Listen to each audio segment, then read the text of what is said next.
अलंकापुरी पुण्यभूमी पवित्र, तिथे नांदतो ज्ञान राजा सुपात्र.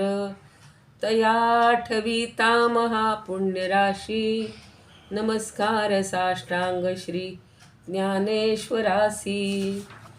माता यस्य तपस्विनी च जनको, वैराग्य रागान्वित भ्रातारो गुरुणा निवृत्तिसहितः, निर्वृत्तिका संस्थिताः.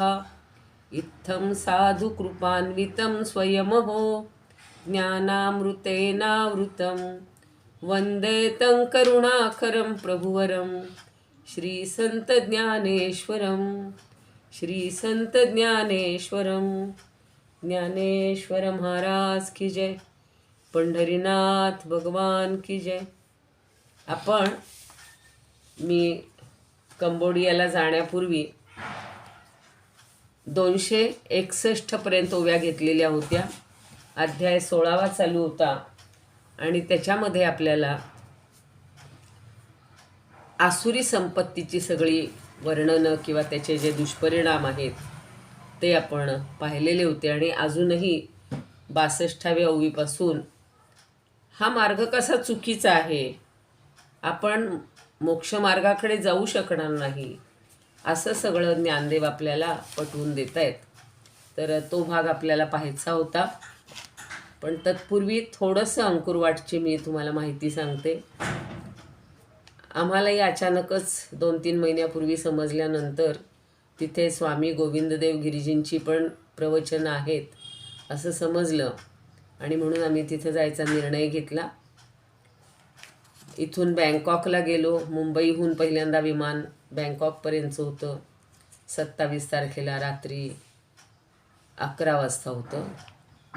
मग पहाटे तिथे पोहोचलो. बँकॉकला 2-3 तासमध्ये गॅप होता आणि लगेच पुढे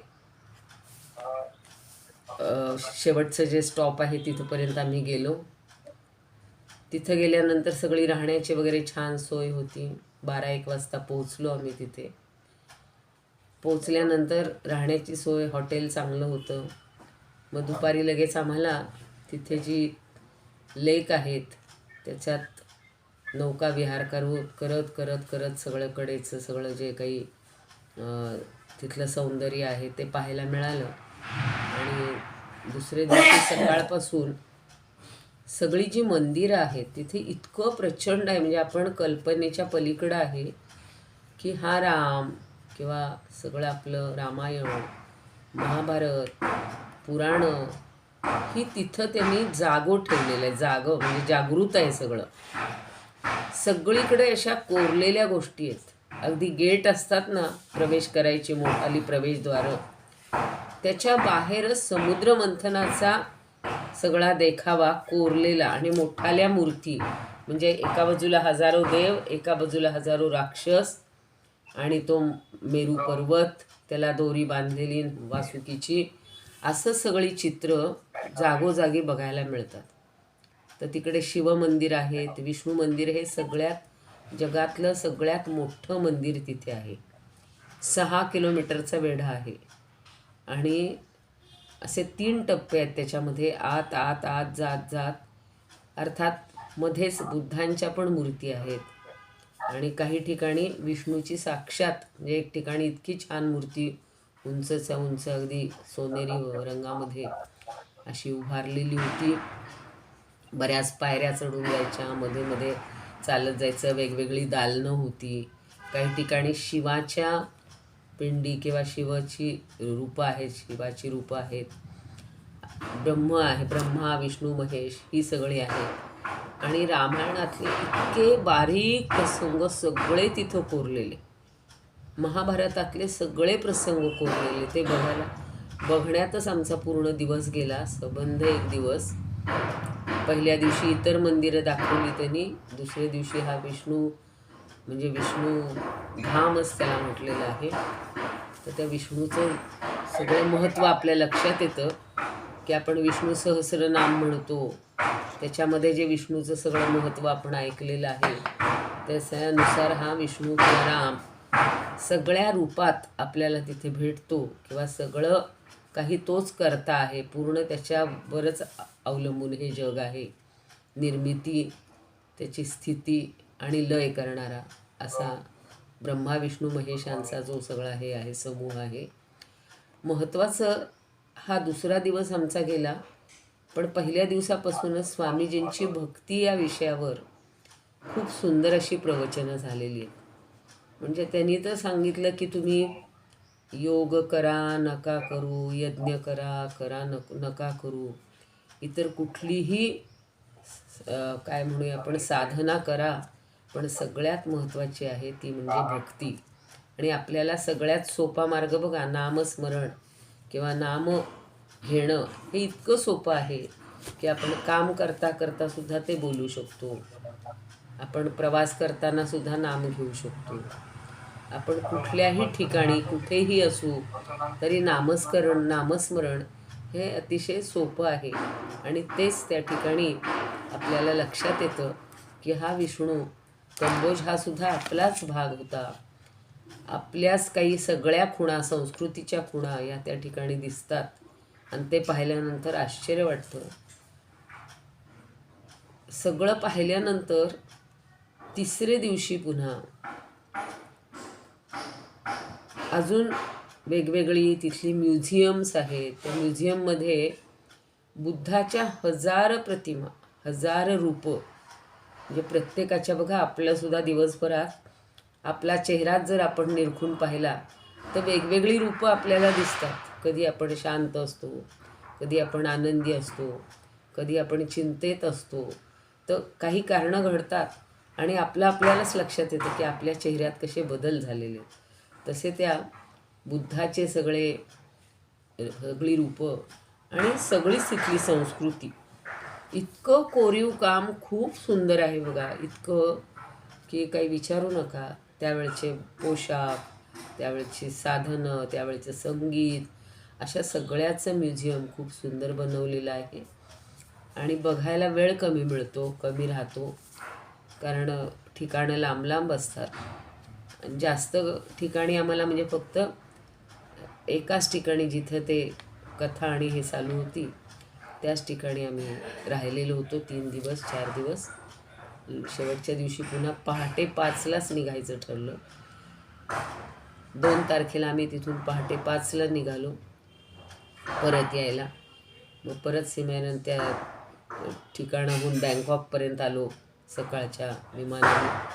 आणि तिथे मात्र आम्हाला एक दिवसभर पुन्हा, म्हणजे संध्याकाळी 7ला विमान होतं, सकाळी 11 वाजल्यापासून 7 वाजेपर्यंत आम्हाला तिथेच थांबायचं होतं.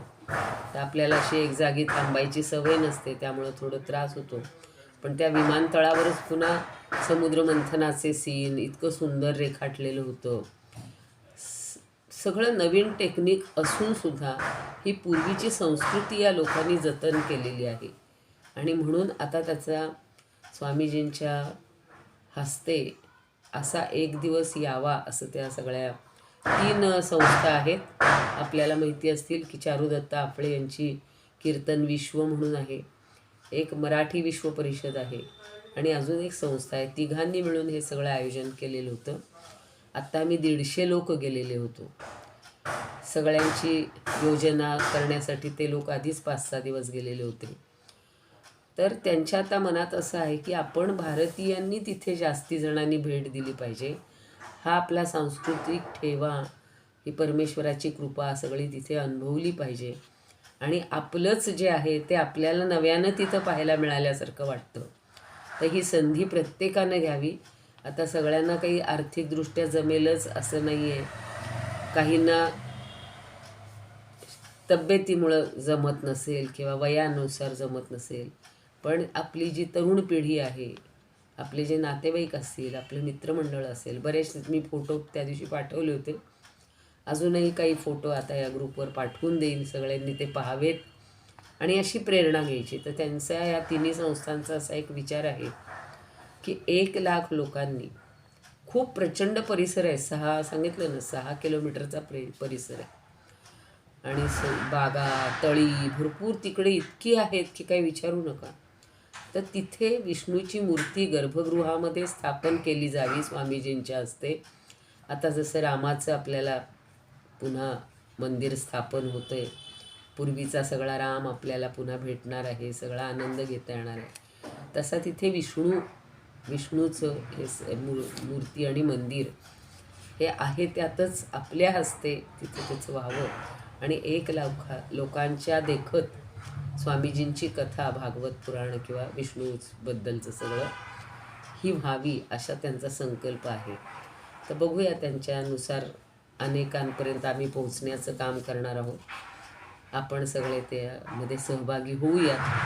आणि काहींना जर तुमच्यापैकी अधिक माहिती असेल किंवा हल्ली काय होते, यूट्यूबवर सगळं मिळतं पाहायला, त्यांच्यापैकी जे प्रमुख आहेत क्षितिज पाटोकले प्राध्यापक, त्यांनी तर पुस्तक लिहिलेलं आहे आणि भलं मोठं पुस्तक आहे. पण त्याचं प्रकाशन त्या दिवशी स्वामीजींच्या भैयाजी जोशी आणि चारुदत्त आफळे असे मान्यवर त्या ठिकाणी होते. त्यांच्या हस्ते पहिल्यांदा प्रकाशन झालं. महत्त्वाचं म्हणजे त्यांनी बघा, आलेल्या प्रत्येक सहभागीला काय म्हणू आपण, भक्त म्हणू किंवा जे काय असेल, त्याला स्वामीजींच्या हस्ते त्यांनी सत्कार केला, म्हणजे त्याला स्वागत केलेलं आहे. छान तिथल्या चित्र असणाऱ्या किंवा रेखाटलेल्या अशा शाली दिल्या, तिकडच्या विशिष्ट टोप्या असतात त्या दिलेल्या आहेत. आता मी पुढच्या वेळेला कधीतरी ते दाखवीन तुम्हाला, आता काही मी ते जवळ घेऊन बसले नाही. म्हणजे असा एक सोहळा छान वाटला, की सहसा काय होतं, आपण एखाद्या कॉन्फरन्सला जातो, कुठे जातो, तर ते आपल्याला तिथे बाहेर टेबलवर मांडलेलं असतं, किट मिळतं, बॅग मिळते. पण तसं न करता आपल्या स्वामीजींच्या हस्ते असा सगळ्यांचा सन्मान केला आणि त्यामुळं खूप आम्ही भारावून गेलो. एक वातावरण तिथलं खूप छान झालेलं होतं. तर असा हा अनुभव आम्हाला छान मिळाला. तुम्ही सगळेजण त्या नशीबवान आहात की तुम्हाला हे सगळं ऐकायला पाहायला मिळतं आहे इथे. हल्ली आणि यूट्यूबवरही सगळं बरंचसं पाहायला मिळतं. पण या गोष्टी, त्यांची जी प्रवचनं होती ती पाठवलेली होती मी, नसली पाठवली तर पुन्हा पाठवून देईन. खूप सुंदर असं स्वामीजींनी सांगितलेलं आहे की आपल्याला बाकी काही नाही जमलं तर श्रीरामाचं नाव घेणं किंवा हरीचं नाव घेणं हे आपल्याला शक्य आहे. आणि आता आपल्याला मोक्षप्राप्तीची अपेक्षा करायची आहे. पुनरपि जननम पुनरपि मरणम याचा अनुभव घेण्यापेक्षा सुद्धा या जन्माला आलो आहे तर सार्थक करायचं. आपल्याला ज्या ज्या कृती आपण करतो आहे त्याच्यामध्ये आपण कसं रमायचं. आणि आता आपण 16व्या अध्यायानुसार जर पाहायचं ठरवलं तर दैवी संपत्ती फक्त मिळवायची आहे, बाकी कशाच्याही मागे आपण लागायचं नाही. असं बघूया. त्या बँकॉकला 7-8 तास बसल्यामुळं सारखं ते AC आणि याचा खूप त्रास झाला, म्हणून खरं काल मला क्लास घेता आला नाही. नाहीतर आम्ही येताना तेव्हा ठरवलं होतं की आलं की लगेच सोमवारपासून क्लास सुरू करूया. आणि एकतर पारायणाच्या इथेही 3-4 तास बसावं लागतं दुपारी, मग जास्त ताण नको म्हणून दादा तर आजही म्हणत होते नका घेऊ ताई. पण मी म्हटलं सगळ्यांना असं वाटेल की ताई आल्या आहेत की नाही, काय झाले. काल मी छोटासा व्हॉईस मेसेज पाठवलेला होता. तर आज आपण आता एक 4-5 ओव्या घेऊया. म्हणजे मोक्षमार्गाकडे जाण्यासाठी हा आसुरी संपत्तीचा मार्ग कसा चुकीचा आहे ते 261व्या ओळीमध्ये ज्ञानदेवांनी सांगितलेलं होतं. मोक्षमार्गाकडे जैयांचा अंबुखा पडे, तैन निघेची ऐसे म्हणून बुडे संसारी तो. म्हणजे जो मोक्षमार्गावर पाऊल टाकतो आहे अशा साधकावर या 6 दोषांचा अंबुखा म्हणजे शिंतोडा. आपण बघतो की नाही, असं ज्या वेळेला चांगलं घरात यज्ञ वगैरे झाल्यानंतर ग्रहमक किंवा हे ते गुरुजी असतात ते त्यातलं तीर्थ जे असतं ते सगळ्यांच्या अंगावर शिंपडतात आणि आपल्या अंगावर 2 थेंब तरी पडावेत असं आपल्याला वाटत असतं. ते पवित्र तीर्थ आपल्याला पडावं. पण इथं सांगतायत की या 6 दोषांचा एखादा शिंतोडा जरी पडला, उडाला, तरीसुद्धा साधक जो आहे तो मोक्षमार्गावर एकही पाऊल टाकणार नाही आणि पुन्हा या म्हणून बुडे संसार येतो आणि तो या मर्त्य प्रपंचात पुन्हा खोल बुडी मारतो. म्हणजे पुन्हा आपल्याला ह्या गटांगळ्या खाणे म्हणतात तसं भोगायला लागतं. म्हणून आपण काय करायचं तर या 6 दोषांपासून म्हणजेच षड्रिपूंपासून आणि आसुरी संपत्तीपासून अगदी दूर राहायचं. त्या दिवशीसुद्धा स्वामीजींनी आम्हाला सांगितलं की खरा भक्त कोण किंवा खरा संत कोण. खूप सुंदर मला ते पटलं अगदी की आपण कुणाकडे जाऊन आलो किंवा आपल्याला कुणी भेटलं की आपण त्याचे गुणवर्णन करत असतो की हो इतकं छान असं असं सगळं. पण खूपदा आपल्याकडून नकळत त्या व्यक्तीचे दोष किंवा त्याची निंदा केली जाते.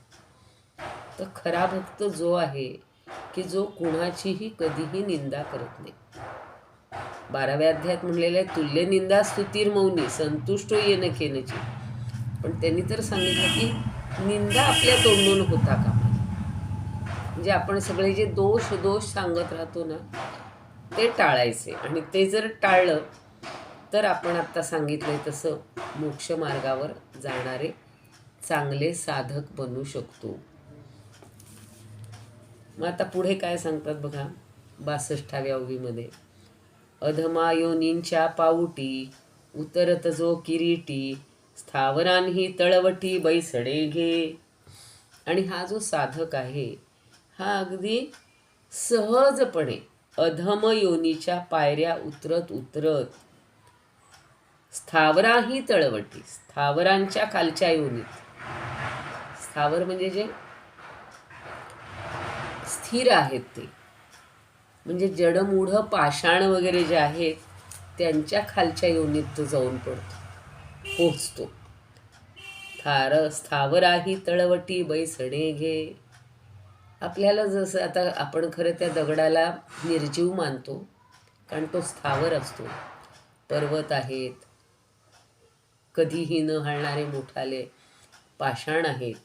आणि तसं जर आपल्याला व्हायला मिळालं तर काय आपलं जीर्ण होईल. जंगम म्हणजे हालचाल करणारे सगळे प्राणी पक्षी. आपण किती भाग्यवान आहे ना आपण. आता सगळे म्हणतात तुम्ही किती भाग्यवान आहे. त्या भगवंताची कृपा आहे. मला तर असं वाटतं की आता काही कुठे जाऊ नये फक्त शांत एक जागी बसावं. ज्ञानेश्वरी, दासबोध, भगवद्गीता, मनाचे श्लोक, सगळ्यांच्या गाथा. मग तुकाराम आहेत, नामदेव आहेत, एकनाथ आहेत, सगळ्यांचे किती मुक्ताबाई सगळ्यांनी इतकं सुंदर रचना केलेली आहे. ह्यामध्येच जर आपण रमायला लागलो किंवा त्यामध्येच जर आपण मन रमवलं तर जीवनाचं उरलेलं जे काही आहे तर ते सार्थक होईल असं मला नेहमी वाटतं. आता ही वणवण जास्त पुरे झाली. किती फिरायचं माणसाने. पण हे पाहून आल्यानंतर असंही वाटतं की असं अगदी विनासायास सहजासहजी आपण तिथे पोहोचू का हो. साधं पंढरीच्या वारीला जा, आळंदीच्या वारीला जा, कुठल्याही मंदिरात जा, ज्या दिवशी तिथला उत्सव असतो त्या दिवशी आपल्याला असं सहज पटकन दर्शन मिळतं का हो. नाही, आपल्याला तिथे ओळीमध्ये उभं राहावं लागतं. फिरून अगदी त्या श्रीशैल्यमला सुद्धा पाहिलं होतं. कोणी नव्हतं बरं का. रात्री आम्ही 10:30 वाजता दर्शनाला गेलो होतो. पण तरीसुद्धा तिथली शिस्त अशी की तुम्ही डायरेक्ट देवापर्यंत नाही जाऊ शकत. त्या ज्या सगळ्या आडेमोडे बनवलेले असतात, सगळ्या ओळी बनवलेल्या असतात, त्या सगळ्या फिरूनच तुम्ही देवापर्यंत जायचं. कारण इतका सहजासहजी देव आपल्याला भेटणार आहे का हो. नाही भेटणार.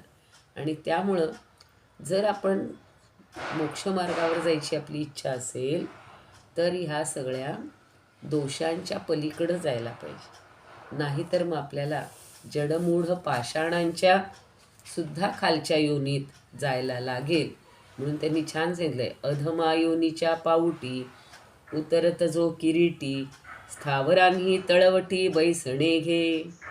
आता पुढं सांगतायत हे असो तयांच्या ठाई मिळोनी साही दोषी इही आसुरी संपत्ती पाही वाढवी जे. आणि परत म्हणतायत की असं पहा. काय पहा की हे सगळं असू दे पण अशा माणसांच्या ठिकाणी हे 6ही दोष पूर्णपणे एकवटतात आणि आसुरी संपत्ती खूपच वाढवतात. हे तू लक्षात घे. जे आसुरी संपत्तीचे बघा सरळ आहे ना. आपल्याकडे ज्या प्रकारची संपत्ती असेल ती वाढवण्याचाच आपण प्रयत्न करतो. मग पैशाच्या रूपात असेल तर हल्ली इन्व्हेस्टमेंट किती प्रकारची माणूस करतो. आता सुद्धा कालच व्हॉट्सअपवर पाहिलं की जे रिटायर्ड आहेत, निवृत्त आहेत, त्यांनी पोस्टामध्ये तुम्ही ठराविक प्रकारची गुंतवणूक केली तर तुम्हाला दरमहा 3,000 3,500 पेन्शनसारखी मिळू शकते. म्हणजे असं आपल्याला आपण जिथे गुंतवू ते, पण आपण आसुरी संपत्तीतच जर आपली इन्व्हेस्टमेंट केली, सगळं गुंतवत राहिलो तर ती संपत्तीच खूप वाढणार आहे. म्हणून त्या संपत्तीकडे आपण ढुंकूनही पाहायचं नाही. मग या 2 प्रकारच्या संपत्ती भगवंतांनी आपल्यासमोर ठेवलेल्या आहेत. त्याचा कशाचा किती वापर करायचा, कशाकडं बघायचं, कोणती मिळवायची. आजच सकाळी वाचत होते बघा, मी श्लोक पाठवलेला आहे की श्रीरामांची गुणसंपत्ती किंवा श्रीराम म्हणजे गुणांचा सागर आहे. आणि ती जेवढी आपण मिळवता येईल किंवा ती जेवढी आपल्याला पाहता येईल, आत्मसात करता येईल, त्यातल्या एकेका गुणाचं आपल्याला आकलन व्हायला पाहिजे, जाणीव व्हायला पाहिजे. तसं ही जी आसुरी संपत्ती आहे ही अजिबात बघायची सुद्धा नाही. वाढवणं तर दूरच, पण इथं त्यांनी सांगितलं की हे 6 दोष ज्यांच्याकडे अगदी पूर्णपणे एकवटले आहेत आणि ही आसुरी संपत्ती जे वाढवत आहेत ते तू लक्षात घे की तशी आहे, तू वाढवू नकोस. अर्जुनाला विनवून सांगताय तो. लाडका भक्त आहे तो, त्यांचा लाडका मित्र पण आहे. म्हणून त्यांनी 16व्या अध्यायात सुद्धा पुन्हा अर्जुनाला नकळत या गोष्टीची आठवण करून दिली की चुकून का विना आपण सुद्धा खूप छान वागतो, खूप छान वागतो, प्रयत्न करतो, पण एखादा क्षण असा येतो की समोरून आपली जशी काही परीक्षा घ्यायला एखादी व्यक्ती येते, एखादा प्रसंग टाकतो आणि तिथं आपली चलबिचल होते. कदाचित आपलं मन चंचल होतं आणि आपल्या हातून काहीतरी वाईट घडण्याची किंवा वाईट बोलण्याची शक्यता निर्माण होते. तो क्षण आपण जिंकायचा असतो, तो क्षण आपण समजून घ्यायचा असतो. आणि म्हणून शेवटी पुन्हा सांगतायत, ऐसिया या दोन्ही संपदा प्रसिद्धा जनी, सांगितलं या चिन्ही वेगळाल्या. तर भगवंत म्हणजे ज्ञानदेव म्हणतायत की अशा या 2 प्रकारच्या संपत्ती आहेत, आणि दैवी संपत्ती आणि आसुरी संपत्ती. पण यांची वेगवेगळी लक्षणं सांगितलेली आहेत. सगळं वेगळं सांगितलेलं आहे, वेगळेपणच आहे की नाही. एकमेकात त्या मिसळून टाकायच्या नाहीत आणि आसुरी संपत्तीकडं पाहायचंही नाही. चुकून आपल्यामध्ये 5%, 2%, 1%, 0%, अगदी थोड्याशा नकळत ह्याच्यामध्ये सुद्धा जर याचा अंश असेल तर तो आपण काढून टाकायचा प्रयत्न करायचा. कारण का की त्या 2 संपत्ती कशा आहेत हे पुढच्या 5व्या श्लोकात पुन्हा भगवंत आपल्याला सांगतात. याच्यावरच्या ओव्या बघूयात आपण स्वरूपानंदांच्या.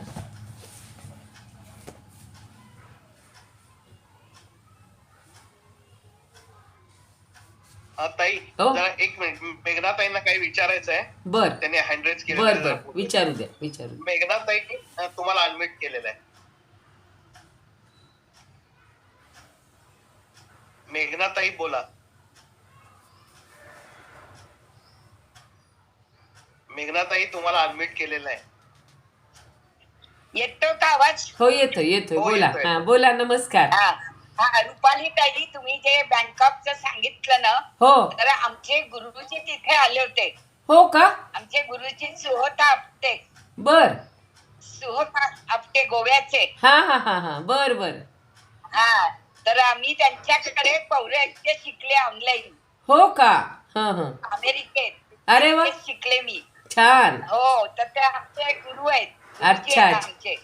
चांगलं आहे ना, तर चांगलं. त्यांनी आम्हाला विचारलं होतं बँकॉकला येतात हा का? हा हा हा हा. आणि मी आता सध्या अमेरिकेत नाही, इथे आलेली आहे, भारतात आलेली आहे. बर बर बर बर. तर आता तुमच्याकडनं हे सगळं वर्णन ऐकलं, मला खूप वाईट वाटलं की आपण संधी घालवली. चांगली संधी आपली गेली. नाही पण गेली असं नका वाटतं समजू. मला. आता नव्यानं पुन्हा संधी मिळेल. मी म्हणलं ना, 1,00,000 लोकांना न्यायचे, 1,00,000 लोकांची हो का? व्यवस्था करणार आहेत. हो, आता सांगितलं ना मी. कारण त्यांचा हो का? मोठा अरे वा. हां, तर त्यावेळेला तुम्ही नक्की, आणि असं काही नाही आहे, आता त्या संस्थेची तुम्हाला फोन पत्ता सगळं माहिती आम्ही पाठवू. जर असा आपला बर. एखादा ग्रुप 100 लोकांचा 50 लोकांचा झाला ना, तरी ते आपली व्यवस्था करतील. अगदी लाखांबरोबरच जायला पाहिजे असं नाही. किंवा चालेल, मग आपण जाऊया. हा. मी 2 महिने आहे इथे.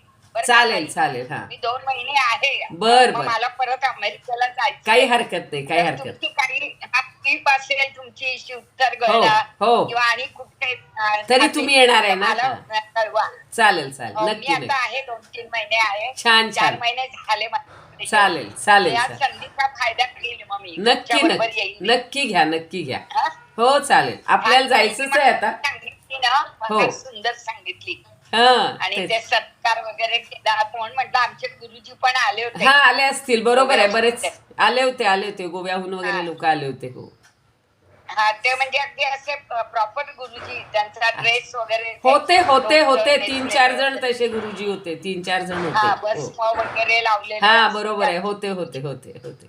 आता आधी हा. माहिती असतं तर आम्ही अजून त्यांच्याशी बोलून आपली ओळख सांगितली असती, पण मी छान झालं. सांगेल आता गुरुजींना. चालेल, सांगा, आमच्या हा कदाचित ते आमच्या गुरु ओळखतीलही, आले ते होते. ओळखतीलही आम्हाला. हो हो हो, हा, ओळखतील तुम्हाला. हा. कारण तुम्ही एवढ्या छान सगळं सांगणाऱ्या ना, ज्ञानेश्वरी वगैरे. चालेल तर अगदी चालेल मला चालेल. खूप आनंद झाला तुम्ही सगळं वर्णन जेव्हा केलं. खूप आहो, ते डोळ्यासमोर दिसतंय तुम्हाला सांगताना. खरं म्हणजे आता बघू त्या फोटोच्या आधारे. फोटो त्यांनी खूप पाठवत होते ना गुरुजी. हो, खूप photo आम्ही पण पाठवत होते. पाठवलेत. हो हो हो, पाटुकले सर होते ना हा आमचे पाटुकले सर होते. ते. पाटुकले हो सर. हो हो हो, त्यांचं पुस्तक प्रकाशन हा वगैरे तेच सगळं झालं. तुम्ही हो आताच हो, सांगितलं ना.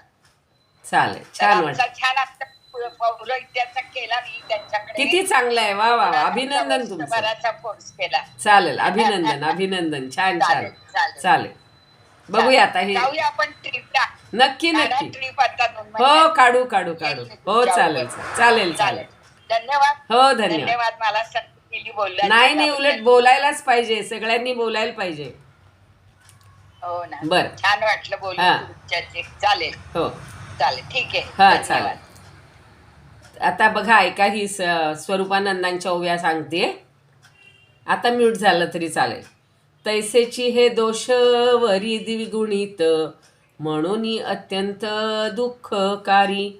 आसुरी संपत्ती उभारली पाही, याची दोषी साही संपूर्णत्वे. म्हणून ही उणी लेखाविना कोणी, घाली ते दारुणी नरकिजी. पापग्रह पंक्ती यावी एके राशी, किंवा निंदकाशी सर्व पापे. किंवा सर्व रोगी व्यापावे शरीर, येताची साचार मृत्यू काळ. नातरी कुयोग मिळोनिया यावे, जैसे का स्वभावे कुमुहूर्ती. किंवा शेळी येसी ढंकी मृत्यू काळी, जैसी का इंगळी सात नांगी. तैसे ही साही होती एकत्रित, साधावया घात मानवाचा. विश्वासला त्यासी चौरा हाती द्यावे, श्रांतासी लोटावे महापुरी. तैसा मानवाचा करीती विनाश, त्याची साही दोष दंभाधिक. मोक्षमार्गी यांचा होता शिडकाव, मोहे बुडे जीव संसारात. मग अंती बैसे स्थावराच्या तळी, उतरोनी खाली जन्मोजन्मी. असो साही दोष हेची वाढविती, आसुरी संपत्ती जीवा ठाई. ह्या परी प्रसिद्ध संपदा या दोन्ही, येथे विभागोनी दाखविल्या. इदमुपकर्तुं भुवनमण्डलं, समुदितमिव भास्करं. सादरं वन्दे ज्ञानेश्वरं. त्रिभुवनमाता भगवद्गीता, लोकमंगला लोकविश्रुता.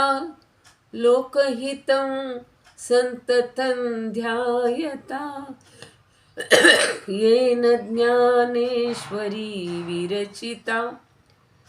श्रुत्वा प्राकृत